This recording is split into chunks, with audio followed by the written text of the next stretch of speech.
আজ আমরা ধনেপাতা বড়া করব। তার জন্য যা যা দিয়ে মাখবো এগুলো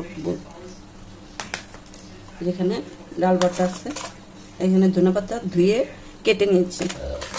এই যে ডাল বাটা,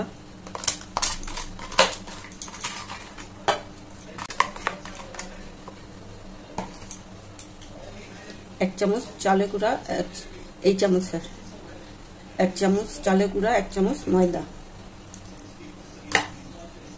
কাঁচামরিচ, পেঁয়াজ,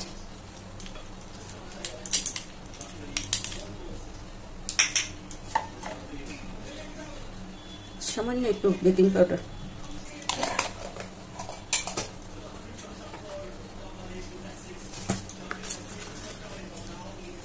সামান্য একটু চিনি